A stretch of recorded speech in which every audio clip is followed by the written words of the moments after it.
ఈ వీడియోలో మన మొబైల్లోనే ఇన్కమ్ ట్యాక్స్ ఈ ఫైలింగ్ ఏ విధంగా చాలా ఈజీగా చేయవచ్చు అనేది ఈ వీడియోలో పూర్తిగా డీటెయిల్గా చూద్దాం. ముందుగా మనం ఇన్కమ్ ట్యాక్స్ సైట్లోకి లాగిన్ అవడానికి గూగుల్లో ఇన్కమ్ ట్యాక్స్ లాగిన్ అని చెప్పి సెర్చ్ చేయండి. అప్పుడు మీకు ఈ విధంగా స్టార్టింగ్లోనే ఇన్కమ్ ట్యాక్స్ డిపార్ట్మెంట్కి సంబంధించి అఫీషియల్ వెబ్సైట్ మీకు కనిపిస్తుంది. ఆ లింక్ మీద క్లిక్ చేయండి. నెక్స్ట్ ఇక్కడ యూజర్ ఐడి వద్ద మన యొక్క పాన్ నెంబర్ ఇచ్చేసేసి కంటిన్యూ మీద క్లిక్ చేయాలి. నెక్స్ట్ ఇక్కడ ఒక చెక్ బాక్స్ వస్తుంది. ఆ చెక్ బాక్స్ని సెలెక్ట్ చేసుకోవాలి, ప్లీజ్ కన్ఫర్మ్ అని చెప్పేసి. నెక్స్ట్ ఇక్కడ పాస్వర్డ్ వద్ద మనం ఏ పాస్వర్డ్ అయితే ఇచ్చామో సేమ్ అదే పాస్వర్డ్ని ఇక్కడ ఇచ్చేసేయాలి. ఒకవేళ పాస్వర్డ్ మర్చిపోతే ఇక్కడ మనకి ఫర్గట్ పాస్వర్డ్ ఆప్షన్ కూడా అవైలబుల్గా ఉంటుంది. ఈ విధంగా పాస్వర్డ్ ఇచ్చిన తర్వాత కంటిన్యూ మీద క్లిక్ చేయాలి. నెక్స్ట్ లాగిన్ అవ్వగానే ఈ విధంగా మనకు కనిపిస్తుంది ఫైల్ యువర్ రిటర్న్ అని చెప్పేసి, ఫైల్ నవ్ అని చెప్పేసి ఈ విధంగా మనకి చూపిస్తుంది. లేదంటే ఇక్కడ మనకి మెనూ ఉంది కదా 3 లైన్స్, ఈ 3 లైన్స్ మీద క్లిక్ చేస్తే మనకి మెనూ ఓపెన్ అవుతుంది. దీంట్లో ఈ ఫైల్ మీద క్లిక్ చేయాలి. దీంట్లో ఇన్కమ్ ట్యాక్స్ రిటర్న్స్ దీంట్లోకి వెళ్ళైనా సరే మనం ఈ ఫైలింగ్ని చేసుకోవచ్చు. దాని కొరకు file income tax return first option ఉంది కదా, దాని మీద క్లిక్ చేసేసి మనం ఇన్కమ్ ట్యాక్స్ రిటర్న్ని మనం ఓపెన్ చేయవచ్చు. దీంట్లో వ్యూ ఫామ్ 26AS ఉంది కదా, దీంట్లోకి వెళ్ళి మనకి ఎంత ట్యాక్స్ ఇదివరకు మనం కట్టాము అంటే మనం ఆల్రెడీ అడ్వాన్స్ ట్యాక్స్ రూపంలో ముందుగానే మనం ట్యాక్స్ పే చేసినా లేదంటే చివరిలో మనం ట్యాక్స్ పే చేసినా అదంతా 26AS ఫామ్లో మనకి కనిపిస్తుంది.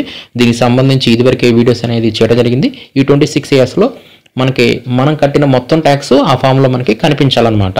ముందుగా 26AS ఫామ్ని చెక్ చేసుకోండి. నెక్స్ట్ ఏం చేయాలంటే ఈ ఫైలింగ్ చేయడానికి ఫైల్ ఇన్కమ్ ట్యాక్స్ రిటర్న్ మీద క్లిక్ చేయండి. ఇలా క్లిక్ చేసిన తర్వాత ఇక్కడ అసెస్మెంట్ ఇయర్ వద్ద 24-25ని సెలెక్ట్ చేసుకోండి. ప్రెజెంట్ ఇదే కాబట్టి నెక్స్ట్ ఆన్లైన్ సెలెక్ట్ చేసుకొని కంటిన్యూ మీద క్లిక్ చేయండి. నెక్స్ట్ ఫస్ట్ టైం మీరు ఓపెన్ చేస్తే ఈ విధంగా ఓపెన్ అవుతుందన్నమాట. అదే ఆల్రెడీ మీరు ఓపెన్ చేసేసి లోపల అంతా చెక్ చేసుకుంటే మీరు చెక్ చేసుకునేది డ్రాఫ్ట్ రూపంలో ఇక్కడ సేవ్ అవుతుంది. లేదంటే ఎప్పటికప్పుడు ఫ్రెష్గా మీరు ఇదివరకు సేవ్ చేసింది పోయి మరలా ఫ్రెష్గా స్టార్ట్ చేయాలంటే స్టార్ట్ న్యూ ఫైలింగ్ మీద క్లిక్ చేయండి. తర్వాత ఇండివిజువల్ అని చెప్పి సెలెక్ట్ చేసుకొని కంటిన్యూ మీద క్లిక్ చేయండి. నెక్స్ట్ ITR 1 ఇప్పుడు నేను చూపించేది శాలరీడ్ పర్సన్ సంబంధించి కాబట్టి ITR 1 సెలెక్ట్ చేసుకొని ప్రొసీడ్ విత్ ITR 1 మీద క్లిక్ చేయాలి.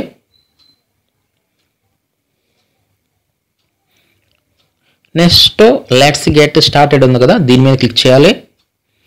నెక్స్ట్ వీటిల్లో ఆల్రెడీ చెక్ బాక్స్లు సెలెక్ట్ చేసి ఉంటే వాటిని అలాగే ఉంచేసేయండి, లేదంటే అదర్స్ అని చెప్పి ఇచ్చేసేసేయండి. కంటిన్యూ మీద క్లిక్ చేయండి. నెక్స్ట్ ఈ విధంగా మనకు ఓపెన్ అవుతుంది రిటర్న్ సమ్మరీ అని చెప్పేసి. దీంట్లో మొత్తం 5 రకాల కేటగిరీస్ ఉంటాయి. ఈ 5 రకాల కేటగిరీస్ని మనం ఒక్కొక్కటి ఓపెన్ చేసేసి సబ్మిట్ చేసేస్తే మనకి ఈ ఫైలింగ్ అనేది అయిపోయినట్లే అనమాట. ఫస్ట్ది వచ్చేసరికి పర్సనల్ ఇన్ఫర్మేషన్, దాన్ని ఓపెన్ చేయండి. దీంట్లో మనం చూడాల్సింది ఏంటంటే కాంటాక్ట్ ఉంది కదా, ఈ కాంటాక్ట్కి ఎదురుగా పెన్సిల్ సింబల్ ఉంది కదా, దీని మీద క్లిక్ చేసేసి మనం ఇక్కడ అడ్రస్ని కరెక్ట్గా అప్డేట్ చేయాలి. దాని కొరకు ఇక్కడ పెన్సిల్ సింబల్ మీద క్లిక్ చేయాలి. నెక్స్ట్ ఇక్కడ మన యొక్క అడ్రస్ వివరాలు ఇక్కడ మనకు కనిపిస్తాయి. వీటిలో స్టార్ మార్కులు ఉన్నవి ఫిల్ అయినవి లేనిది అనేది ఒకసారి చెక్ చేసుకోండి. కంపల్సరీగా అడ్రస్ వివరాలు ఇచ్చేసేసి సేవ్ మీద క్లిక్ చేయండి. ఇంతటితో మనం కాంటాక్ట్ వివరాలను అప్డేట్ చేసేసాము. నెక్స్ట్ ఏం చేయాలంటే ఇక్కడ ఫైలింగ్ సెక్షన్ వద్ద ఫస్ట్ టైం డ్యూ డేట్ లోపు చేస్తున్నాం కాబట్టి 139(1) అనే డిఫాల్ట్గా ఉంటుంది, అది అలాగే ఉంచేసేయండి. తర్వాత కిందకు వచ్చేస్తే ఇక్కడ ఇది చాలా ఇంపార్టెంట్ అనమాట. ఇక్కడ న్యూ ట్యాక్స్ రెజ్యూమ్ మీరు చేయాలనుకుంటే అంటే ఈ ఇన్కమ్ ట్యాక్స్ ఈ ఫైలింగ్ అనేది న్యూ ట్యాక్స్ రెజ్యూమ్ మీరు ఆప్ట్ చేసుకుంటే ఇక్కడ నో అని చెప్పి ఇలాగే ఉంచేసేయండి. ఇక్కడ నో అని చెప్పి ఇచ్చారంటే న్యూ ట్యాక్స్ రెజ్యూమ్ని మీరు ఫాలో అయినట్లు, ఎలాంటి డిడక్షన్స్ని అలో చేయదు.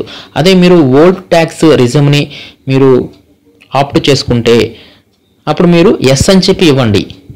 ఇదేనమాట ఈ ఎస్ నోను బట్టి మనకి న్యూ రెజ్యూమా ఓల్డ్ రెజ్యూమా దీన్ని బట్టి మనకు టోటల్గా ఫామ్ అనేది మారిపోతుంది. ఎస్ అని చెప్పి ఇస్తే అన్ని రకాల డిడక్షన్స్ అలౌ అవుతాయి. నో అని చెప్పి ఇచ్చామంటే మాత్రం చాలా రకాల డిడక్షన్స్ అలౌ చేయదు. వీటికి డిఫరెన్స్ సంబంధించి ఆల్రెడీ వీడియో అనేది చేయడం జరిగింది. నెక్స్ట్ మొత్తం మీద ఓల్డ్ ట్యాక్స్ రెజ్యూమ్ అయితే ఎస్, న్యూ ట్యాక్స్ రెజ్యూమ్ అయితే నో, ఇది గుర్తుపెట్టుకోండి. నెక్స్ట్ కిందకు వచ్చేసేయండి. నెక్స్ట్ కన్ఫర్మ్ మీద క్లిక్ చేయండి. ఇంతటితో మనకి ఫస్ట్ సెక్షన్ అనేది కంప్లీట్ అయిపోయినట్లే. ఇలా గ్రీన్ కలర్లో మనకి టిక్ మార్క్ వస్తుంది. తర్వాత నెక్స్ట్ కేటగిరీ ఓపెన్ చేయండి, గ్రాస్ టోటల్ ఇన్కమ్. నెక్స్ట్ ఇక్కడ నుంచి ఏం చేస్తారంటే మీ యొక్క ఫామ్ 16ని దగ్గర ఉంచుకోండి. మీ ఫామ్ 16లో ఉన్న వాల్యూస్ అన్నిటిని వీటిలో ఇక్కడ మనం ఎంటర్ చేయాలి. దీంట్లో ఇంపార్టెంట్ అయినవి చూపిస్తాను. దీంట్లో సెక్షన్ 1013A వద్ద మనం హెచ్ఆర్ఏ అమౌంట్ని ఇక్కడ ఇస్తాము. ఆల్రెడీ ఫ్రీ ఫీల్డ్గా వాల్యూ వచ్చేస్తుంది. అది కరెక్ట్గా ఉంటే ఎస్ అని చెప్పి ఇవ్వండి, లేదంటే మోడిఫై చేయండి. నెక్స్ట్ కంటిన్యూ మీద క్లిక్ చేయండి. ఇలా కంటిన్యూ మీద క్లిక్ చేయగానే నెక్స్ట్ ఈ విధంగా గ్రాస్ ఇవన్నీ వస్తాయన్నమాట. దీంట్లో ఫస్ట్ ఏం చేస్తారంటే ఇన్కమ్ ఫ్రమ్ శాలరీ ఇక్కడ పెన్సిల్ సింబల్ ఉంది కదా, దీనిని కంపల్సరీ ఓపెన్ చేయండి. ఓపెన్ చేసిన తర్వాత ఇలా క్రిందకు జరిగితే ఇక్కడ మీకు ఎక్స్ట్రా ఫీల్డ్స్ ఉంటాయి, బ్లాంక్ అనమాట. వీటిని రిమూవ్ చేసేయండి, దీన్ని డిలీట్ చేయండి, లేదంటే మీకు చివరిలో ఎర్రర్స్ వస్తాయి. అదేవిధంగా 10 సెక్షన్ ఇది కూడా రిమూవ్ చేసేయండి, ఇది బ్లాంక్దే. నెక్స్ట్ 1010A ఇది కూడా రిమూవ్ చేసేయండి. నెక్స్ట్ ఇది కూడా రిమూవ్ చేసేయండి. నెక్స్ట్ 1013A ఇక్కడ హెచ్ఆర్ఏ అనమాట, ఇది ఉంచుకోండి. ఇలాగే ఉంచేసేసి సేవ్ మీద క్లిక్ చేయండి. ఈ విధంగా ఒకసారి ఇన్కమ్ ఫ్రమ్ శాలరీకి ఎదురుగా ఉన్న పెన్సిల్ సింబల్ మీద క్లిక్ చేసేసి బ్లాంక్గా ఉన్న వాటిని రిమూవ్ చేసేయండి, లేదంటే మీకు చివరిలో ఎర్రర్స్ వస్తాయి. నెక్స్ట్ క్రిందకు వస్తే ఇన్కమ్ ఫ్రమ్ హౌస్ ప్రాపర్టీ ఉంది కదా, ఇక్కడ మీకు హౌస్ లోన్ ఏమైనా ఉంటే ఇక్కడ ఇవ్వండి. దాని కొరకు యాడ్ మీద క్లిక్ చేయండి. ఇన్కమ్ ఫ్రమ్ హౌస్ ప్రాపర్టీ ఇక్కడ మాత్రమే మనం హౌసింగ్ లోన్కి సంబంధించి మనం ఆ డిడక్షన్స్ని ఇక్కడ ఇస్తాము. టైప్ ఆఫ్ హౌస్ ప్రాపర్టీ వద్ద సెల్ఫ్ ఆక్యుపైడ్, లేట్అవుట్, డీమ్ లేట్అవుట్ 3 ఉంటాయి.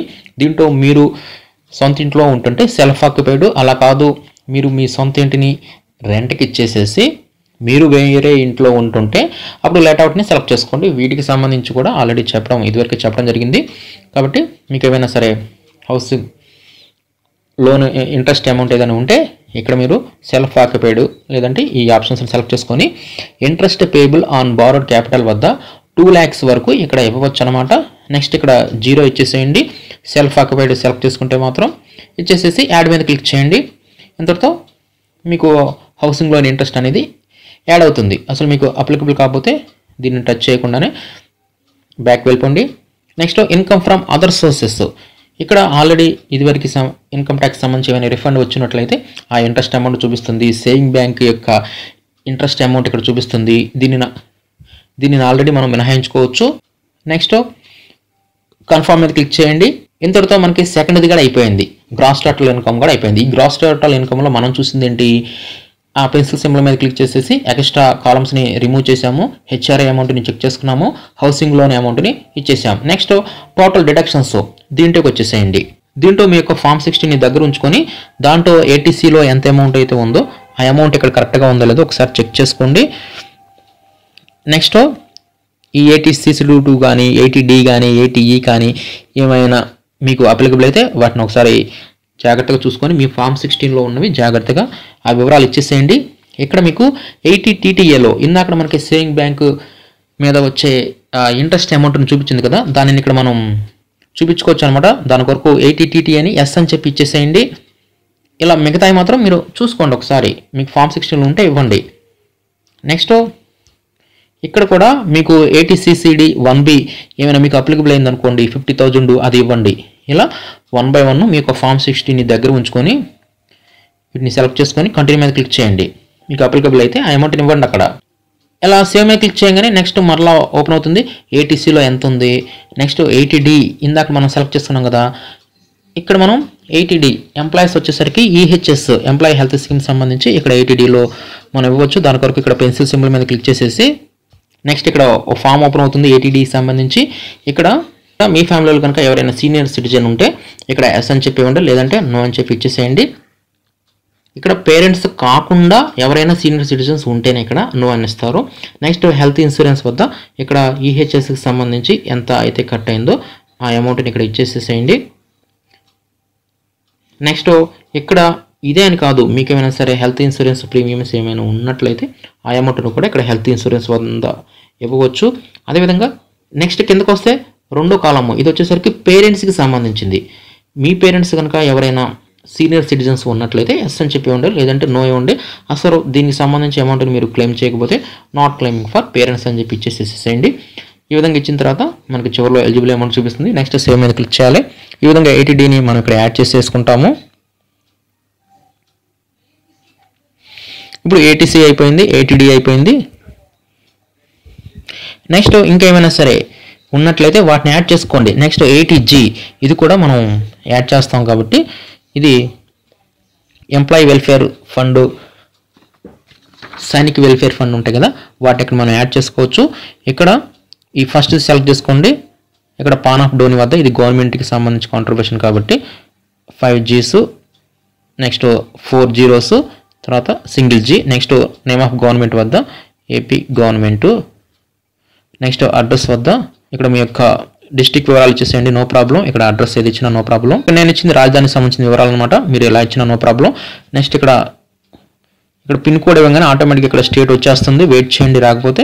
నెక్స్ట్ ఇక్కడ డొనేషన్ ఇన్ క్యాష్ వద్ద మాత్రం 0 ఉంచేసేయండి. డొనేషన్ ఇన్ అదర్ అమౌంట్ వద్ద మీకు ATGలో ఎంత అమౌంట్ అయితే చూపిస్తుందో అంత అమౌంట్ని ఇక్కడ ఇచ్చేసేసేయండి. ఇచ్చేసేసి పక్కన ఒకసారి క్లిక్ చేయండి. నెక్స్ట్ సేవ్ మీద క్లిక్ చేయండి. ఇంతటితో ఇది మనకి సేవ్ అవుతుంది. నెక్స్ట్ యాడ్ మీద క్లిక్ చేయండి. ఇంతటితో మనకి ఈ ATGకి సంబంధించి కూడా మనం యాడ్ చేసేసాము. ఇంతటితో మనం ATC ఇచ్చేసాము, ATG ఇచ్చాము, ATD ఇచ్చాము. ఇలా ఇంకేమైనా సరే మీకు అప్లికబుల్ అయితే వాటన్నిటిని ఒకసారి కింద చెక్ చేసుకోండి. ఫామ్ 16లో ఉన్నవన్నీ మనం ఈ ఫైలింగ్లో ఇచ్చాము లేదా ఒకసారి చూసుకోండి. అంతా ఓకే అనుకుంటే ఈ డిడక్షన్స్ అన్నిటిని ఇచ్చేస్తే కన్ఫర్మ్ మీద క్లిక్ చేసేసేయండి. నెక్స్ట్ కిందకు వస్తే మనకు 4th ఓపెన్ అవుతుంది, ట్యాక్స్ పెయిడ్. ఈ ట్యాక్స్ పెయిడ్లో మనం ఆల్రెడీ ఎంత కట్టామనేది చూపిస్తుంది. 42,465 ఈ ఎంప్లాయ్ కట్టింది. అదే టోటల్ ట్యాక్స్ లయబిలిటీ అంటే ఇప్పుడు మనం క్యాల్కులేషన్ చేసాం కదా, ఈ క్యాల్కులేషన్ ప్రకారం ఎంత ట్యాక్స్ పడింది అనేది మనకి టోటల్ ట్యాక్స్ లయబిలిటీలో ఇక్కడ మనకి చూపిస్తుంది. ఈ రెండింటికి వేరియేషన్ ఉందనుకోండి, అంటే ట్యాక్స్ పెయిడ్ అంటే కట్టింది, ట్యాక్స్ లయబిలిటీ అంటే ఇప్పుడు మనకి క్యాల్కులేషన్ ప్రకారం వచ్చింది. మనం ఆల్రెడీ కట్టిన దానికన్నా లయబిలిటీ ఎక్కువ వచ్చిందంటే మాత్రం మనం ఇంకా ట్యాక్స్ కట్టాలని అర్థం. అలా కాకుండా కట్టిన దానికన్నా ఇక్కడ లయబిలిటీ తక్కువ చూపిస్తే మాత్రం అప్పుడు మనకి రిఫండ్ వస్తుందని అర్థం. ఈ విధంగా మనం అండర్స్టాండ్ చేసుకోవచ్చు. నెక్స్ట్ ఈ 4th కేటగిరీని కూడా మనం కన్ఫర్మ్ చేయడానికి ట్యాక్స్ పెయిడ్ మీద క్లిక్ చేయండి. దీంట్లో క్లిక్ చేసిన తర్వాత ఇది ఆల్రెడీ మనం కట్టిన TDS వివరాలు ఇక్కడ మనకి చూపిస్తాయి. ఇదంతా కరెక్ట్గా ఉంటే కన్ఫర్మ్ మీద క్లిక్ చేసేయండి. ఇంతటితో మనకి 4th కూడా మనకి అయిపోతుంది. నెక్స్ట్ లాస్ట్ది వచ్చేసరికి టోటల్ ట్యాక్స్ లయబిలిటీ. ఇందాక చెప్పే కదా, ఈ రెండింటికి వేరియేషన్ ఉందంటే మాత్రం మనకి కొన్నిసార్లు రిఫండ్ వస్తుంది, కొన్నిసార్లు మనకు కట్టవలసి వస్తుంది. ఆ డిఫరెన్స్ని బట్టి మీకు అర్థమైపోతుంది. ఇది కూడా అంతా ఓకే అనుకుంటే కన్ఫర్మ్ మీద క్లిక్ చేయండి. లేదు ఇంకేమైనా సెర్చ్ చేసుకోవాలనుకుంటే మాత్రం మీరు ఆ డిడక్షన్స్ని వాటిని మీరు కరెక్ట్గా ఇంకోసారి చెక్ చేసుకోండి. ఇవి రెండు కరెక్ట్గా మ్యాచ్ అయినాయి అంటే మీరు ఎలాంటి ట్యాక్స్ కట్టాల్సిన అవసరం లేదు. అంటే మీ యొక్క ఫామ్ 16 ప్రకారం కరెక్ట్గా మ్యాచ్ అయినట్లు, అప్పుడు మీకు రిఫండ్ రాదు, ఇంకా ఎక్స్ట్రా కట్టాల్సిన అవసరం లేదు, కరెక్ట్గా ఉందని అర్థం. నెక్స్ట్ ప్రొసీడ్ మీద క్లిక్ చేయండి. ఇక్కడ డిఫరెన్స్ వచ్చింది కాబట్టి, లయబిలిటీ ఎక్కువ ఉంది కాబట్టి మనం అదనంగా ట్యాక్స్ పే చేయాల్సి వస్తుంది. ఎంతంటే 320 రూపీస్. ఈ విధంగా ఎక్కువ వచ్చినప్పుడు మనం ఆ ట్యాక్స్ని పే చేయడానికి పే నో మీద క్లిక్ చేసేసి ఈ ట్యాక్స్ని మనం పే చేసేయాలి. ఇలా పే చేసిన తర్వాత మాత్రమే మనం ఈ ఫైలింగ్ అనేది తర్వాత సబ్మిట్ చేయాల్సి ఉంటుంది. నెక్స్ట్ మీకు అంతా ఓకే అనుకుంటే ప్రివ్యూ రిటర్న్ మీద క్లిక్ చేయండి. నెక్స్ట్ ఇక్కడ ఒక చెక్ బాక్స్ వస్తుంది ప్రివ్యూ వద్ద, ఈ చెక్ బాక్స్ని సెలెక్ట్ చేయండి. ఇంకా నెక్స్ట్ ఈ identification number, name of TRP ఇవన్నీ ఏమి ఇవ్వాల్సిన అవసరం లేదు. క్రిందకు వచ్చేసేసి ప్రొసీడ్ టు ప్రివ్యూ మీద క్లిక్ చేయండి. నెక్స్ట్ దీంట్లో క్రిందకు వచ్చేసేయండి. ఈ ప్రివ్యూలో మొత్తం మన యొక్క ఈ ఫైలింగ్ రిటర్న్ మొత్తం ఇక్కడ మనకు చూపిస్తుంది. దీన్ని ఒకసారి కావాలనుకుంటే మీరు చెక్ చేసుకోండి. లాస్ట్లో కిందకు వస్తే ప్రొసీడ్ టు వ్యాలిడేషన్ ఉంది కదా, దీని మీద క్లిక్ చేయండి.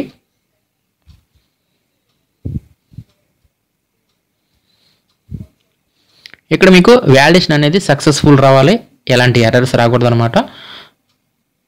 నెక్స్ట్ ప్రొసీడ్ టు వెరిఫికేషన్ మీద క్లిక్ చేయాలి.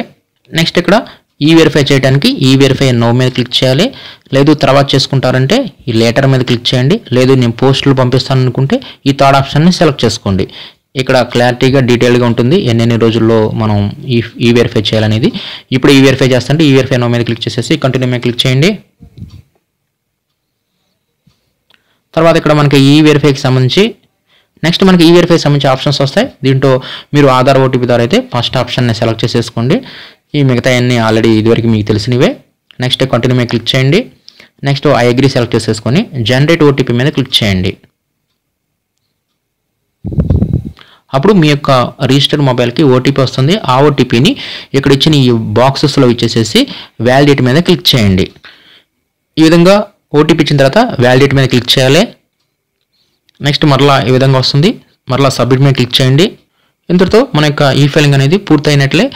మనం డౌన్లోడ్ రిసిప్ట్ మీద క్లిక్ చేసేసి ఈ రిసిప్ట్ని మనం డౌన్లోడ్ చేసుకోవచ్చు. గో టు డాష్ బోర్డ్ మీద క్లిక్ చేస్తే మరలా మనం డాష్ బోర్డ్లోకి వెళ్తాము.